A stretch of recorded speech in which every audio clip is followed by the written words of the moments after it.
السلام عليكم ورحمة الله وبركاته.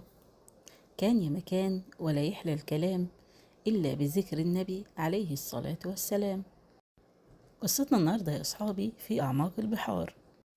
كان في لؤلؤة يا أصحابي هي اللي بتحافظ على بقاء الكائنات الحية على قيد الحياة، وكانت موجودة في الحيد السابع. والحيد يا أولاد ده يعني مكان كده تحت المية، يعني صخري، كائنات حية كتير جدا بتعيش فيه.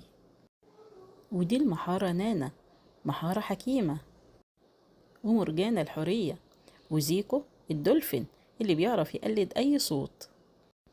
كان في صياد خطير بيصطاد وبيبحث عن كل اللآلئ النادرة، اسمه دكتور بلاك، ومعاه الغواصة الأخطبوط بتاعته.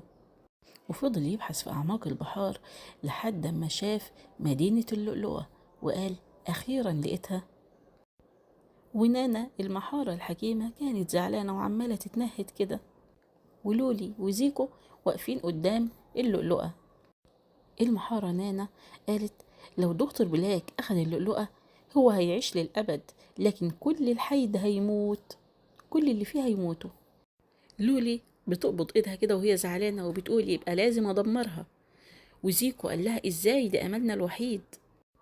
لولي هجمت على الغواصة الأخطبوط عشان تدمرها، وشعرها المرجاني بيتحول لسياط من النار عمالة تلمع. لولي بتصرخ وبتقول البحر ده بيتي. كان فيه روبوت عبارة عن كابوريا هجم على لولي، وزيكو عايز ينقذها. زيكو العبقري قلد صوت دكتور بلاك بالظبط وقام قايل أيها الأغبياء ارجعوا فورا. الكابوريا الروبوت اتلخبطوا وفضلوا يضربوا في بعض. دكتور بلاك نص وشه اتكسر وكان بيتألم، وقال لها اديني اللؤلؤة وهسيبكم تعيشوا. لولي ردت على دكتور بلاك وقالت له البحر ده مش محتاج خالد واحد بس، ده محتاج حيد بكامل الحياة، محتاج حياة للكل. لولي يا أصحابي قامت كسرت اللؤلؤة، وكل المرجان وكل الكائنات الحية اللي كانت ميتة رجعت صحت تاني. نانا المحارة قالت التضحية هي الخلود.